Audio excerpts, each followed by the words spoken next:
ඔව් සුනිල් වටවල මහත්තයාගේ ප්‍රකාශය සම්බන්ධයෙන් මම කනගාටු වෙනවා. அரசாங்கத்தினால் சோதனையின்றி விடுவிக்கப்பட்ட 323 கொள்கலன்களுக்கு மேலதிகமாக சில கொள்கலன்கள் விடுவிக்கப்பட்டுள்ளதாக நிதி அமைச்சின் செயலாளர் கூறுகிறார். குறித்த கொள்கலன்கள் எங்கு இருக்கின்றன என்பது குறித்து தாம் அறிந்திருப்பதாக துறைமுக அமைச்சர் முன்னதாக பொறுப்புடன் கூறினார். எனவே இந்த கொள்கலன்களும் அவற்றில் ஒன்றா என்று அரசாங்கத்திடம் கேட்க வேண்டும். நுவரெலியாவில் போதைப்பொருள் உற்பத்தி நிலையம் இருப்பதாக கூறப்படுகிறது. அவ்வாறெனின் அந்த காணி யாருக்கு சொந்தமானது எனவும் ஆராயப்பட வேண்டும். பல்வேறு முதலீட்டுகளை கொண்டு வருவதாக கூறிய அரசாங்கம் இறுதியில் போதைப்பொருள் முதலீடுகளையே கொண்டு வந்திருக்கிறது. போதைப்பொருள் குற்றச்சாட்டுடன் தொடர்புடைய ஸ்ரீலங்கா பொதுஜன பெரமுன உறுப்பினரின் கட்சி உறுப்புரிமை இடைநிறுத்தப்பட்டிருக்கிறது. குறித்த நபர் கடந்த காலங்களில் பல்வேறு கட்சிகளுடனும் செயற்பட்டிருக்கிறார். இவ்வாறான குற்றச்சாட்டுக்கு உள்ளாகியுள்ள பலர் கடந்த தேர்தல்களில் தேசிய மக்கள் சக்திக்கும் ஆதரவளித்திருக்கிறார்கள். போதைப்பொருள் கடத்தல்காரர்களுடன் மொட்டுக்கட்சியினரை தொடர்புபடுத்தி பேசும் அரசாங்கம் ஏப்ரல் 21 தாக்குதலுடன் தொடர்புடைய இப்ராஹிம் தொடர்பில் எந்த வகையான நடவடிக்கை எடுத்திருக்கிறது? பயங்கரவாதிகளின் பணத்தில் அரசியல் செய்யும் அரசாங்கம் தற்போது ஒரு உறுப்பினரின் பிரச்சனையை கொண்டு பொதுஜன பெரமுன மீது சேறு பூச முயல்கின்றது.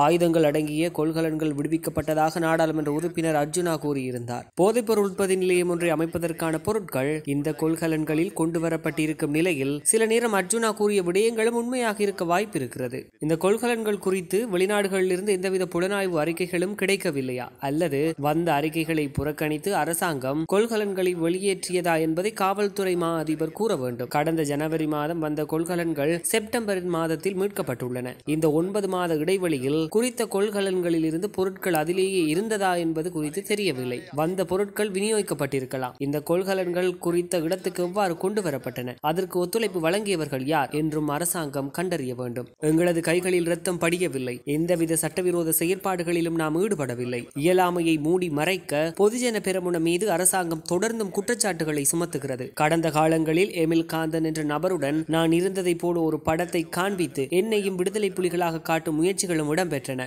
ஆட்சியில் இல்லாத போது பொய் கூறிய அரசாங்கம் ஆட்சிக்கு வந்த பின்னரும் பொய்களையே கூறுகிறது. பிரதி அமைச்சர் சுனில் வட்டஹலவின் செயற்பாடுகளும் கவலை அளிக்கிறது. எனவே இந்த விடயத்தை அரசியல் பழிவாங்கலுக்கு பயன்படுத்தாமல் அரசாங்கம் பக்கச்சார்பற்ற வகையில் விசாரணைகளை முன்னெடுக்க வேண்டும். ඒවගේම අපි ආණ්ඩුවට කියනවා ඔබේ නාට්‍ය නවත්තලා දේශපාලනීකරණය පොලිසිය දේශපාලනීකරණය එක නවත්තලා මේ ගැන අපක්ෂපාතී පරීක්ෂණයක් කරන්න. ඒ වගකීම ඒ අභියෝගය අපි ආණ්ඩුවට කරනවා. ඒ ආණ්ඩුව හිතනවා නම් පාස්කෘත ප්‍රහාරයත් රාජපක්ෂලා ඇඟේ ගහලා වකීම් පැහැර හරපු අයට ඉහළ තනතුරු දීලා යට ගහගත්තා වගේ මේ චෝදනාව රාජපක්ෂලාගේ ඇඟේ ගහලා යට ගහ ගන්න පුළුවන් කියලා අපි ඒකට ඉඩ තියන්නේ නැහැ. මේක හොයනකම් අපි ආණ්ඩුව පස්සේ එළවනවා.